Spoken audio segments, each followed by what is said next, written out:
You're watching Idaho's News Channel 7. This is the News at 5.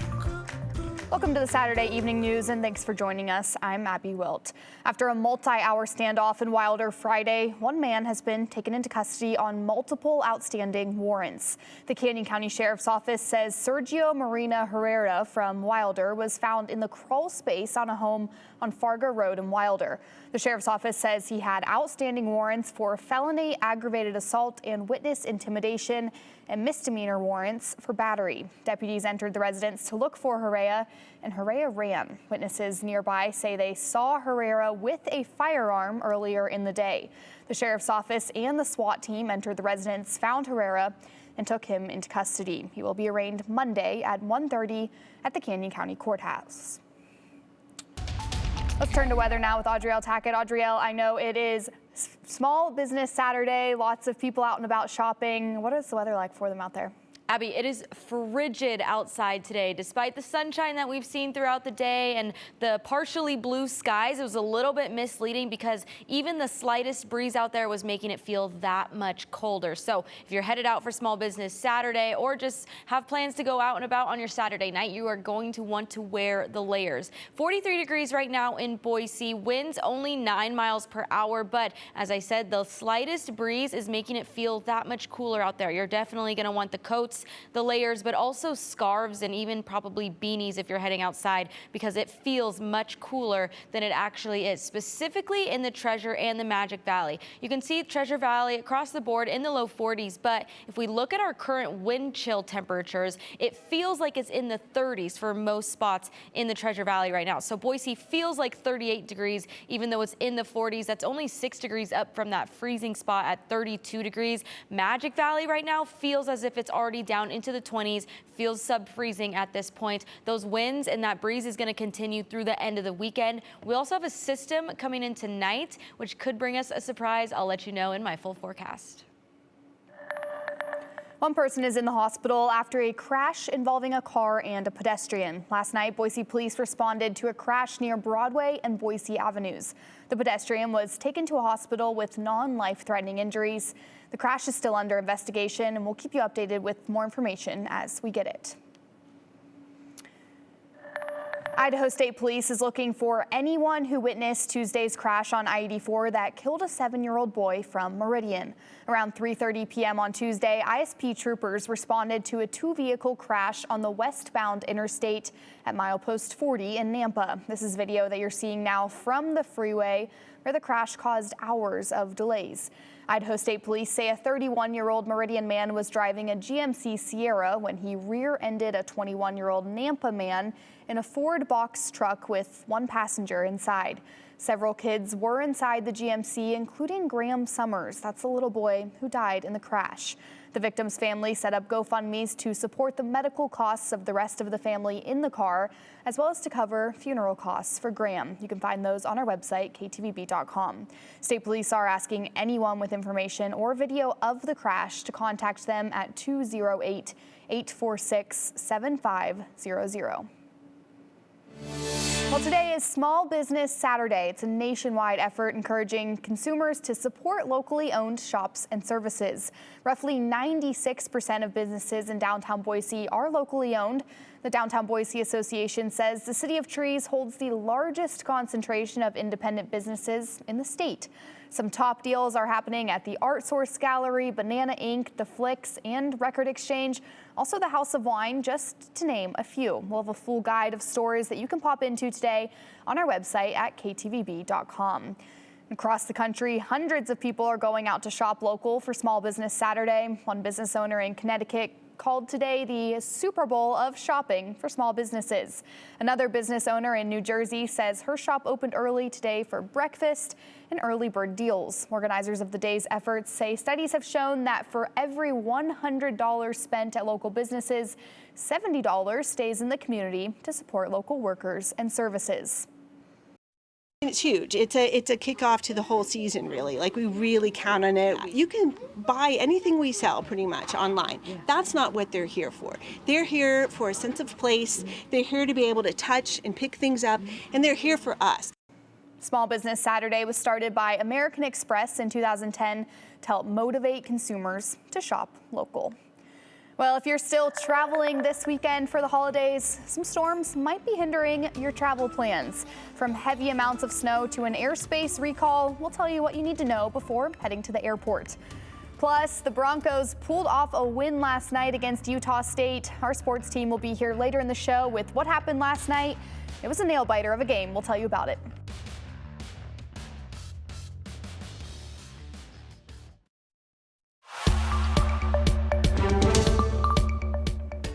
Let's get to your top headlines around the nation now. President Trump is warning airlines, pilots, and criminal networks to avoid Venezuelan airspace. In a Truth Social post Saturday, Trump said the airspace should be considered to be, quote, closed in its entirety. The warning comes after Trump suggested the U.S. is preparing to take new action against alleged drug trafficking networks in Venezuela. Last week, the FAA also warned pilots to exercise caution when flying over the South American nation due to heightened military activity. Mother Nature is wreaking havoc for many Americans returning home from the Thanksgiving holiday. More than 50 million people are under winter weather alerts as a storm is making its way across the country. Widespread accumulating snow will stretch from the Rockies to Appalachia, with the biggest snow centering on the Midwest. Areas south of the snow will see rain, which could produce localized flash flooding. The storm is also opening the door for a rush of frigid Arctic air that will send temperatures plummeting for millions of people. And on top of that, a software issue affecting Airbus A320 jets is causing short-term disruptions at airlines around the world. Airbus saying in a statement Friday that intense solar radiation may corrupt data critical to flight controls. The airplane maker adding that it is working with aviation authorities to implement fixes to the 6,000 impacted planes in the fleet. Those fixes are expected to take around 2 hours. The recall comes after an October incident on a JetBlue flight from Cancun to Newark. The plane packed with passengers made an emergency landing after a flight control problem caused a sudden drop in altitude, injuring more than a dozen on board. Well, you may be seeing some trouble in Toyland. The annual report returns for its 40th year to warn you of products you may want to ban from your holiday shopping list. Some toys are repeat offenders, but others pose new threats. These toys have a history of landing kids in the hospital, so experts have advice to help you avoid future injuries and even deaths. NBC's Tami Tope Adelai has more details.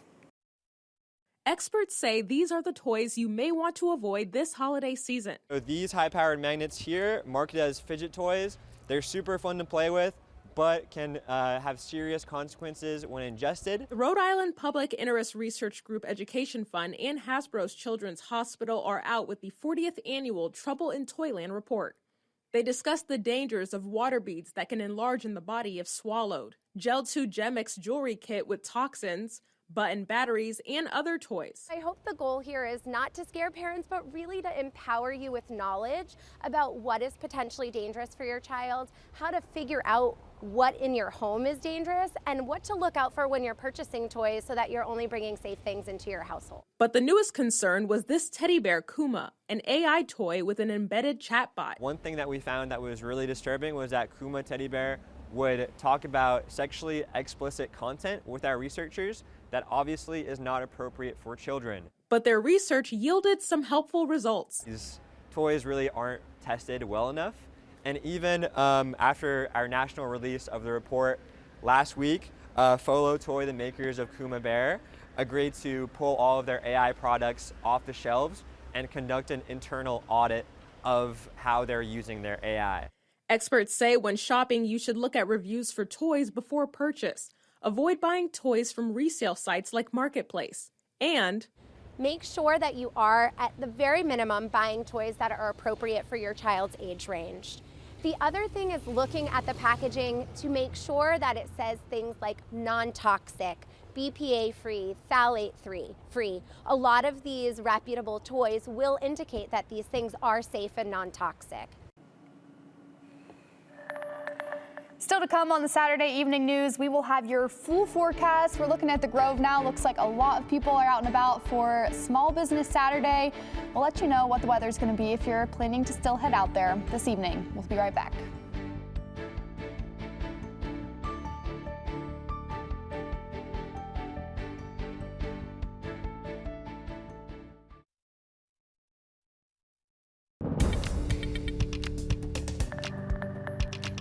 If you have plans on your Saturday night, what you need to know is that it is very brisk outside. We're still in the 40s, but the sun has gone down at this point, feeling like it's already in the 30s because of light winds, a little bit of wind chill out there. We're going to dip into the 30s by 8 p.m., so a very cold evening ahead. You're going to want to bring the layers if you are planning on heading out tonight. But let's talk about what's headed our way. It was a breezy day today, not really strong winds, but those light winds did make it feel a little bit less pleasant out there. Same thing is going to be the case tomorrow. We'll see those winds pick up, and those winds were here today ahead of a system that will come in late tonight. Then the winds will pick up following that system again tomorrow. But this system could potentially bring us our first snowfall in Boise Metro later this evening, and chances look fairly decent at this point. We're just going to see cloud cover until the late evening hours tonight. Around 10-11 p.m. is when eastern Oregon starts to see a little bit of snow come into the picture. After midnight is when it looks like snow levels drop to the Treasure Valley floor. This is about 3 a.m.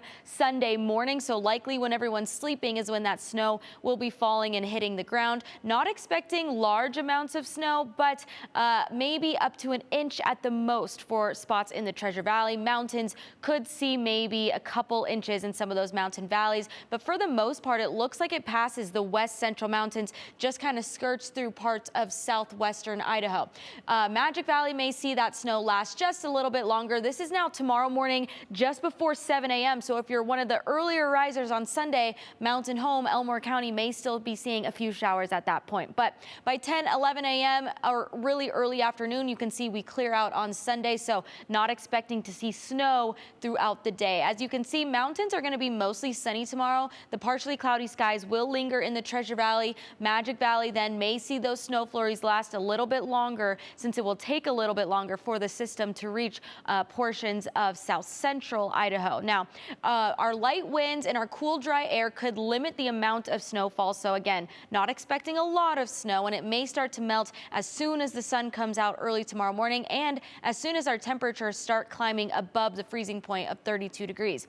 Everyone should be done seeing any showers by Sunday afternoon at the latest, but we could see that cloud and that fog linger after the snow showers have tapered off. So we're dealing with the fog for a couple more days still. 30% chance of showers. That's going to mostly be overnight tonight and into the morning tomorrow. You may just wake up to a little bit of a dusting of some fresh light snow on some lawns tomorrow morning. But then partially cloudy skies, a really mild day. It will still be relatively cool, especially with those winds. Monday morning, what you need to know for your commute is that even though it's going to be dry, we could be dealing with patchy fog in the morning. So give yourself extra time Monday morning as we're getting back into the swing of things just after the Thanksgiving week. Give yourself extra time getting ready and driving on those roads. Our next chance of snow then in Boise Metro and the Treasure Valleys comes on Tuesday. All right, well, I'm hoping for it tonight, but if it waits till Tuesday, that's okay too. Just good reminder for everyone to stay safe, especially as we're all getting back from the holiday and getting back on the roads. Definitely going to see some of that impactful weather now.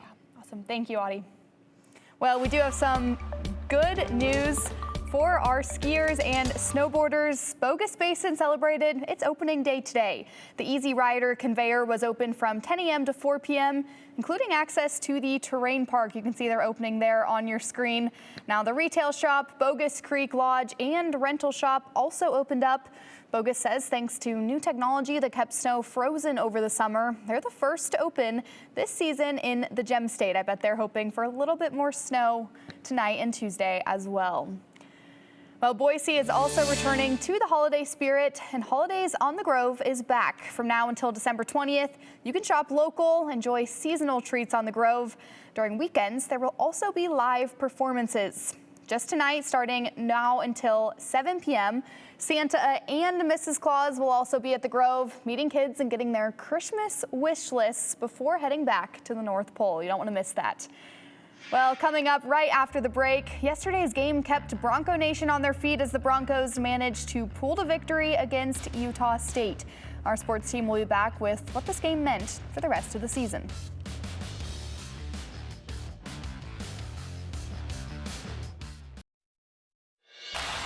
Welcome into sports. I'm Jordan Smith alongside Austin Parr here, and the Boise State Broncos somehow, someway, very much alive for a Mountain West Championship game. Yeah, we made it back from Logan. What a game last night. Christmas came early. It was definitely in the form of Dylan Riley. Despite everything that the Broncos were up against, including the 12th man, which we won't say who that was, but the Broncos found a way to grind out a gritty victory over Utah State for the 10th time in a row. Pretty impressive. Let's show you an extended version of the highlights here. It was beautiful in Logan for a little bit. The penalties in this one, or the 12th man, were tough, to put it nicely, in the first half. The Broncos had a pick six taken away, which resulted in a 14-point swing towards Utah State.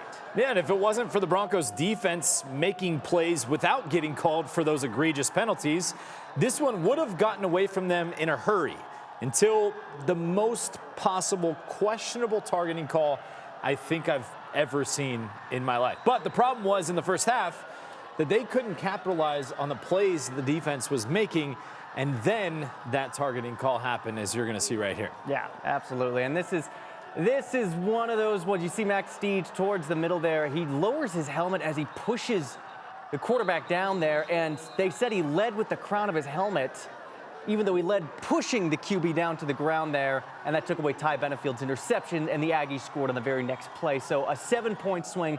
That might have been another 14-point swing. Which just, I mean, it hurts you so much. It's tough to play on the road, tough to play against the referees as well. But the second half was a completely different story. The offense started to cook, especially Max Cutforth, over 300 passing yards for the first time in his career. Cutforth chefing up on the road. The weather started to come down a little bit in Logan. Austin, you forgot your pea coat, man. That would have kept you warm out there. Yeah, it was freezing. That's where the defense is. It seemed like they seemed to step up in the biggest way possible. Boise State stepped up multiple times late in this one, stopping the Aggies on 4th down multiple times, putting the Broncos in the driver's seat to take control of the game late.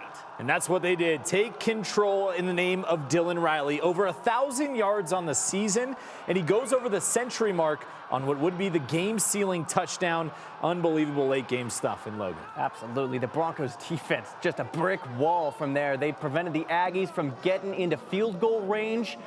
And somehow, some way, like we said, a Mountain West championship game is still on the table with a gritty 25-24 victory, 10 straight over the Aggies. Things got a little weird, though, because Boise State, they needed a win, but they also needed an SDSU loss to guarantee themselves a spot in the title game. One of those things happened. Yeah, the unfortunate part is San Diego State fell in double overtime at New Mexico. New Mexico hasn't lost the home game all season long. They've won 6 in a row. Just unbelievable stuff, but that guarantees that it will now come down to computer metrics. Yeah, here's a look at the Mountain West standings. We pulled it up here. And so basically, tomorrow morning, oh, that zoomed out farther than I expected it to. Basically, you can see at the top there, that's UNLV, New Mexico, Boise State, and San Diego State. Those are the top 4 teams right now. But tomorrow morning, the computer metrics will decide which 2 teams are the most deserving, because there's right now a 3-way tie for first place. Mind you, UNLV plays tonight against Nevada, and a big-time win could launch them in the standings to potentially play Boise State in the championship, which would be here in Boise. Yeah, which would be pretty unbelievable. So we'll see what happens. One more sleep, Bronco Nation, to see if they'll be playing one more game, a championship game, to get 3 straight. We'll find out. Stay with us. We'll be back after the break.